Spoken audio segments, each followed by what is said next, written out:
Hello, and thank you for joining me today as I recite part 3 of the powerful Neville Goddard speech on how to use the power of I am.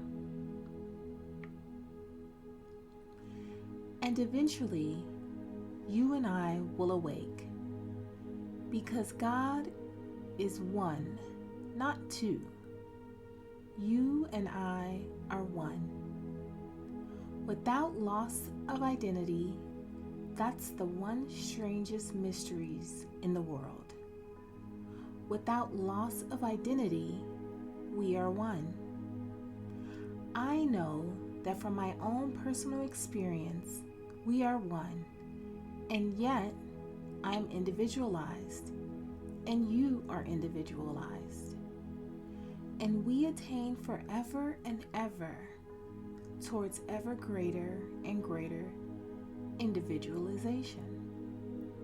And yet, we are one.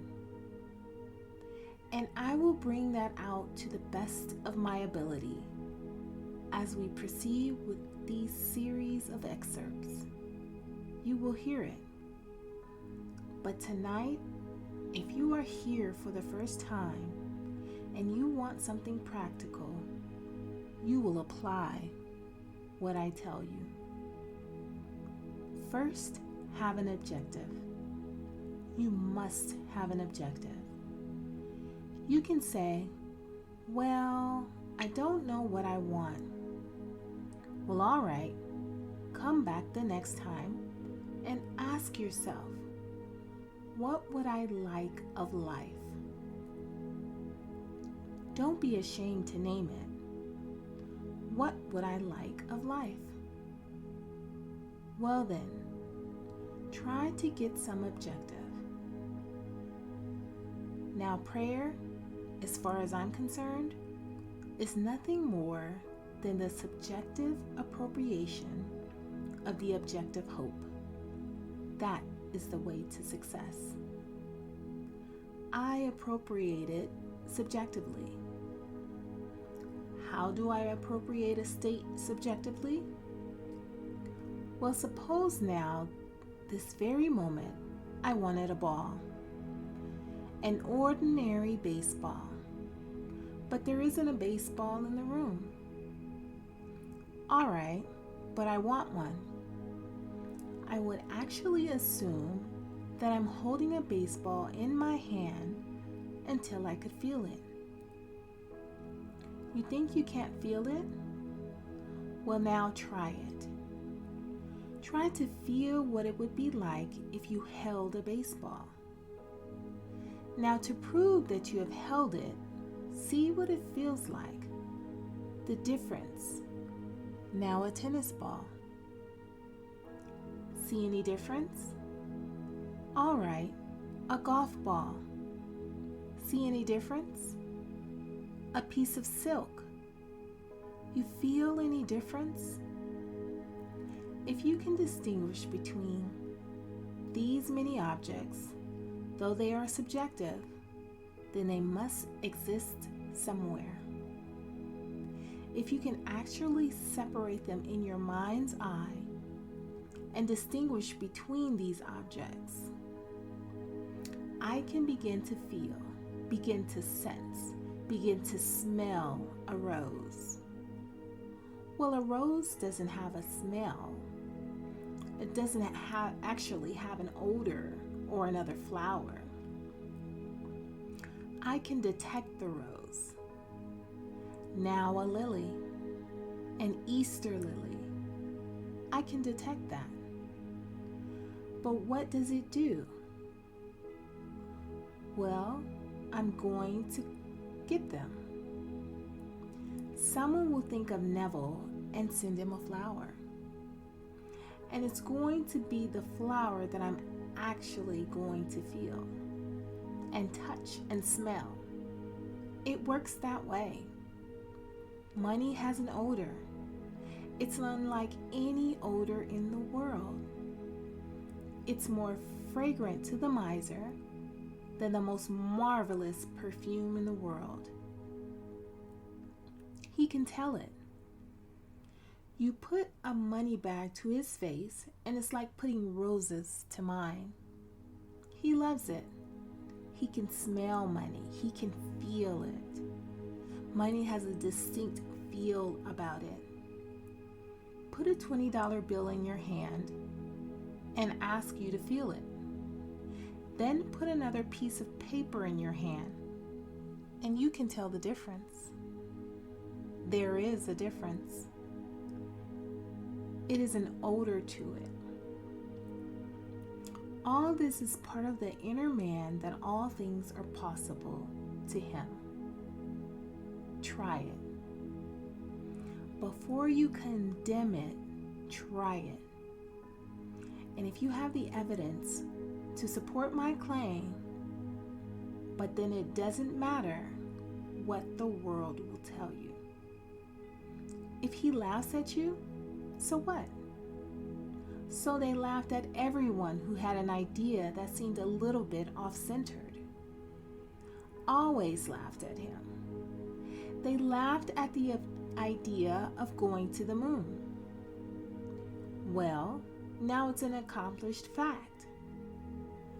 There's still those who won't believe it happened, because they don't want to believe that ever happened.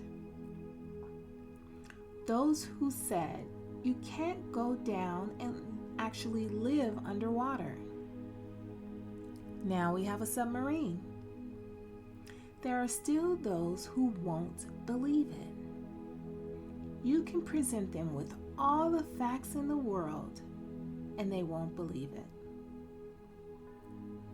So I tell you, you try it first, and if it proves itself in performance, it doesn't really matter what the whole vast world thinks. Go about your Father's business, which is yourself, and then live a full and wonderful life in this world of Caesar. And the day will come, you will actually depart this world. I mean this age. Because those who are departing it now, unless they are awakened, they still find themselves in a world just like this. But those who have awakened, who have experienced the second birth, the birth from above, find themselves in an entirely different age where they are all imagination. And they are perfect. And wherever they go, everything is perfect. They don't have to raise a finger to make anything perfect, because they're perfect. All things must conform to them for their settings. That's heaven. So heaven is not an area. It's not a realm. It's a body. And when that body is awakened within you, which is the wonderful human imagination, completely awake, then wherever you go, clothed in that body that is completely awake, everything is perfect. If you found yourself in a forest of dead trees that all burst into foliage, in the desert it would all bloom like the rose, because you were there. No blind man, deaf man, no handicapped man could stand in your presence. He will be instantly transformed into a perfect man, because you are perfect. That's heaven. It's harmony. So it's not a place where you're going to go, pearly streets and all that nonsense. No. It's just simply you in a world that is perfect, because you are perfect. And the day will come, you will awaken that body worth in you now. That body is in you, but it's sung to sleep. One day you will experience the resurrection, and you'll know the mystery of the resurrection when you rise, and you rise within yourself. For the grave in which Christ is buried, if the Lord is buried, is your own skull. That's where he's buried. In that tomb where he is buried one day, he will awake and he will come out of that tomb, and it's you that comes out of the tomb. And you'll know who you are.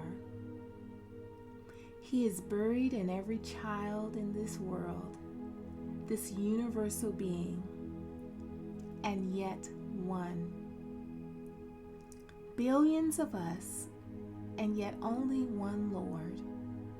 And that one Lord, in his fullness, is buried in you individually. And when you awaken, you are he. So tonight, take a go.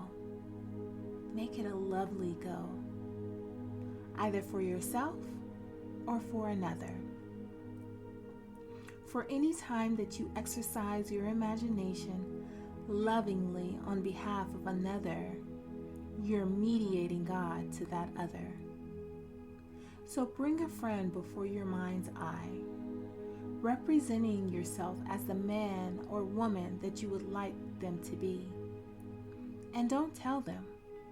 Ask for no praise. Just assume that they're talking to you and telling you the most marvelous news about themselves. And you congratulate them on that good news and go your own way.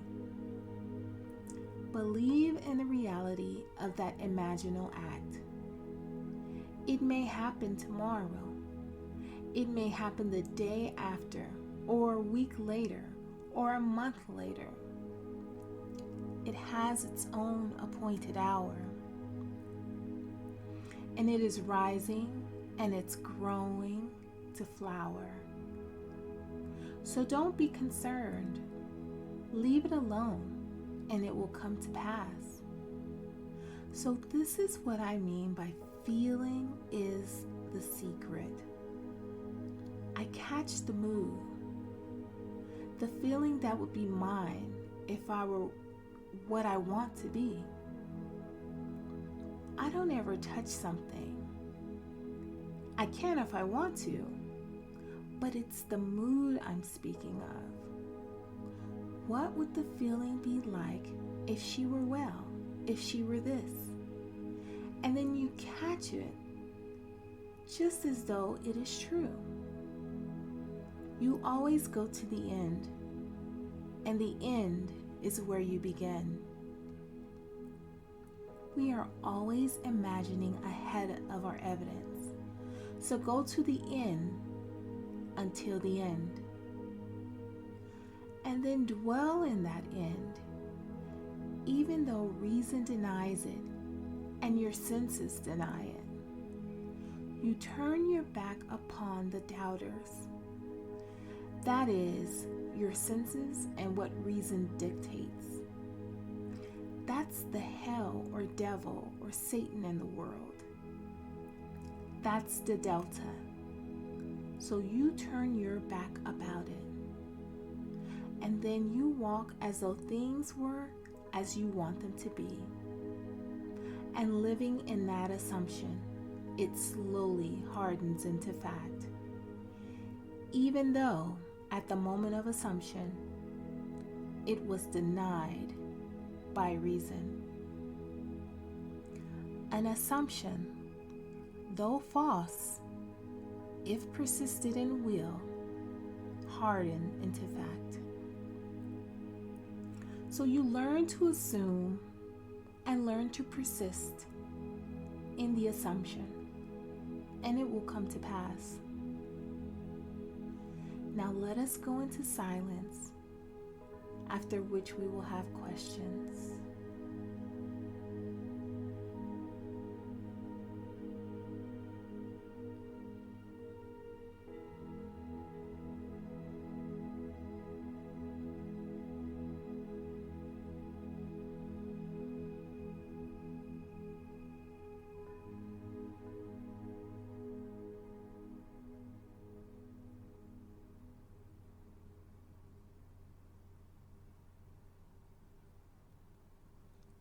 Good. Well, I hope you caught a good mood.